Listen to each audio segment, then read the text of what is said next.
தாண்டவம்னு அழித்தல் சம்பந்தப்பட்டது. படைத்தல் கூட ஒரு அழித்தல் தான். முக்கியமா இந்த சிதம்பரம் கோயில் அப்படிதான் உலகத்து நாட்டு எல்லாமே அந்த ஈக்குவேட்டர்ல தான் நடக்குது. இது நமக்கு இப்ப நல்ல விஞ்ஞானத்துல தெரிஞ்ச விஷயம்.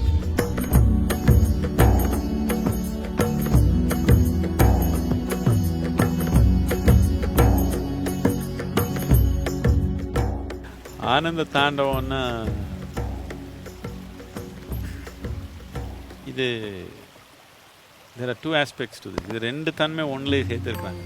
தாண்டவம்னு அழித்தல் சம்மந்தப்பட்டது, ஆனந்தம்னா சாமானியமாக நம்ம வாழ்க்கைக்கு சம்மந்தப்பட்டதுன்னு நினச்சிக்கிறோம்.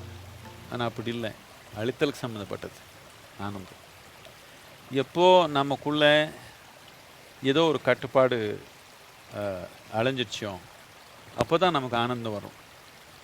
ஏதோ ஒரு எல்லை அழிஞ்சிடுச்சோம் அப்போ தான் நமக்குள்ளே ஆனந்தம் வரும். இப்போ நீங்கள் இங்கே உட்காந்துருக்கீங்க, சும்மா எப்படி இருக்கிறீங்க, ஏதோ ஒன்று நமக்கு கட்டுப்பாடு இருக்குது அழிஞ்சிடுச்சுன்னா அப்போ தானே ஆனந்தம் வரும். இதுக்கு நாம் இல்லை நம்ம வாழ்க்கையில் ஏதோ வந்ததுனாலே நினைக்கிறோம், அப்படி இல்லை. இப்போது யாரும் நினச்சாங்க, இல்லை நான் கல்யாணம் பண்ணப்போ எனக்கு ஆனந்தம் இருந்தது. கல்யாணம் பண்ணதுன்றது ஏதோ ஒரு கட்டுப்பாடு தாண்டிட்டு தானே, ஒரு கட்டுப்பாடு அழிஞ்சிடுச்சு. இப்போ இது சாமானியமாக மக்கள் நினைக்கிறாங்க, இல்லை ஏதோ உருவாக்கப்பட்டதுனால படைத்தல்னால ஆனந்தம்னு நினைக்கிறாங்க. அப்படி இல்லை, படைத்தல் கூட ஒரு அழைத்தல் தான். ஒரு நிலை அழிஞ்சிடுச்சு, ஒரு புது நிலை வரணும்னா ஒரு பழைய நிலை அழிஞ்சாதானே.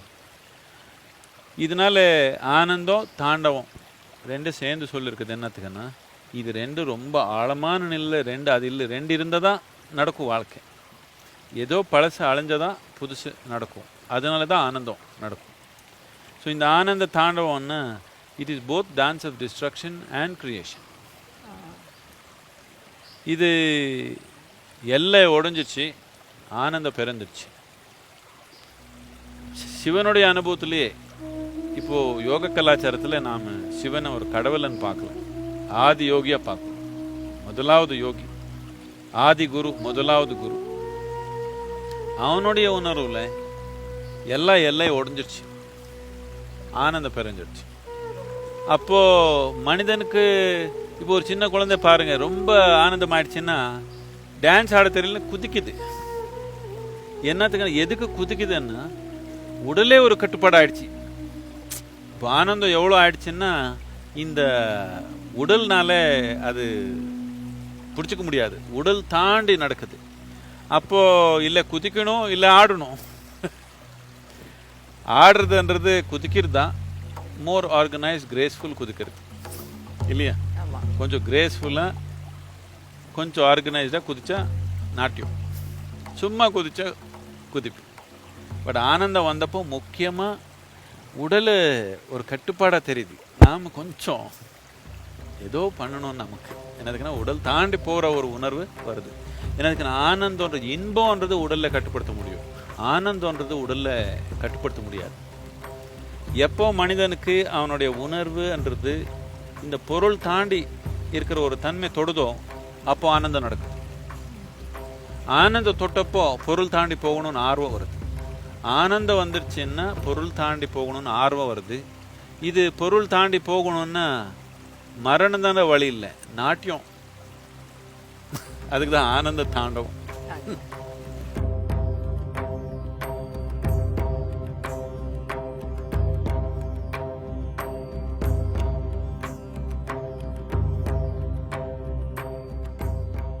முக்கியமா இந்த சிதம்பரம் கோயில் அப்படிதான். இன்னும் சில கோயில்கள் எல்லாம் உருவாக்குனது அந்த நேரத்தில் இருந்த மேக்னெட்டிக் ஈக்குவேட்டர் உருவாக்கணும். சிதம்பரம் இப்போ இந்த மேக்னெட்டிக் ஈக்குவேட்டருக்கு வந்தாங்க. ஆனால் இப்போ மேக்னெட்டிக் ஈக்குவேட்டர் மாறிடுச்சு. இது மாறியே இருக்கும், பூமி சுத்த சுத்தா மாறி போகும், கொஞ்சம் கொஞ்சம் மாறிடுச்சு. இப்போ இப்போதைக்கு எந்த அளவுக்கு மாறிடுச்சுன்னா நம்ம இந்தியா நாட்டிலேயே இல்லை. இப்போ மேக்னெட்டிக் ஈக்குவேட்டர் கீழே போயிடுச்சு. Almost, I think, I don't know exactly, but I think it's changed some almost 8 degrees, which is quite a lot. So, the magnetic equator இருக்கிறதுனால உலகத்து நாட்டு எல்லாமே அந்த ஈக்குவேட்டரில் தான் நடக்குது. அங்கே ஒரு பேலன்ஸ் இல்லைன்னு முடிஞ்சு போச்சு, இந்த பூமியுடைய உயிரை முடிஞ்சு போச்சு. ஸோ அந்த விதமான ஒரு நாட்டிய ரூபத்துல இருக்கிற சிவனை நம்ம உருவாக்கணும்னா அந்த மேக்னெட்டிக் ஈக்குவேட்டர் மேல வைக்கணும்னு வச்சாங்க. எதுக்கு அப்படி வைப்பாங்கன்னா அந்த நேரத்துல அந்த சக்தி அதுக்குள்ள சேர்த்தணும்னா இந்த உதவி தேவை. இந்த உதவி இல்லாம உருவாக்குறது ரொம்ப கஷ்டமாயிடும். அதனாலதான் மேக்னெட்டிக் ஈக்குவேட்டர் மேல வச்சு அது கான்சென்ட்ரேஷன் பண்றாங்க, அதுக்கு ஒரு பிரதிஷ்டை பண்றாங்க. அப்போ அதுக்கு ஒரு சக்தியான ஒரு தன்மை வந்துருச்சு. ஆடுற மாதிரி ஆடுறதுன்னா சமநிலை இல்லாத நிலை. ஆனா நாட்டியம்னு ஆடி இருக்கிறோம், ஆனா சமநிலையா இருக்கும். அதுதானே நாட்டியம். சமநிலை இல்லாம போயிடுச்சுன்னா நாட்டியம் பண்ண முடியாது. யாரோ ஆடுறாங்கன்னு என்ன அர்த்தம்? நாட்டியம் நினைச்சுக்காங்க. சும்மா யாரும் இப்படி ஆடிக்கிறாங்கன்னு என்ன அர்த்தம்? சமநிலை இல்லாம தடுமாறுறாங்க. ஆனா ஆடணும், தடுமாறக்கூடாது. இதுதானே நமக்கு பூமிக்கு நோக்கம். எப்பவுமே ஆடியே இருக்குது, தடுமாறக்கூடாது. தடுமாறிடுச்சுன்னா முடிஞ்சு போச்சு. அதனால அந்த சக்தி உபயோகப்படுத்தி இது பிசிக்கல் ஈக்குவேட்டர், ஜியோகிராபிக்கல் ஈக்குவேட்டர் வேற இடத்துல இருக்கு, மேக்னெட்டிக் ஈக்குவேட்டர் வேற இடத்துல இருக்கு. மேக்னெட்டிக் ஈக்குவேட்டர் முக்கியமானது என்னதுன்னா that is what determines the balance of the wobble of the earth. Earth is wobbling, but in a balanced way. A wobble is like a dance. So it's a beautifully conceived idea that upon the magnetic equator they want to set up dancing Shiva. It's a fantastic idea. It's a brilliant idea. அதுக்காக அங்க பண்ணாங்க. சிவனே இங்க ஆடுறான் சொல்லுவோம். நான் சிவன் விட்டுட்டு வேற யாரும் ஆட முடியும்? எல்லாமே அதான் ஆடுறான். சிவன் என்னன்னா ஒன்னும் இல்லாத தன்மை. ஒன்னும் இல்லாததுதான் நிர்மலம். நிர்மலம் கெட்டது கெட்டது. ஒன்னும் இல்லாததுன்னா படைத்தலுக்கு அடிப்படையானது. நீங்க இப்படி பாத்தீங்கன்னா மேல நட்சத்திரம் எல்லாம் தெரியுது, அதுவும் கோட்டிக்கணக்கில் இருக்குது நட்சத்திரம். அப்படி இருந்தாலும் ஒரு சொட்டு சொட்டு தான். ஒன்னும் இல்லாத வெறுமை தானே இவ்வளவு பெருசா. அந்த அடிப்படைக்கு நான் சிவான்னு இது இல்லாதது. சிவா வந்து இங்க நிருத்தியம் பண்றான்னா அந்த தன்மை இங்க வந்து நிருத்தியம் படுறதா தடுமாறல.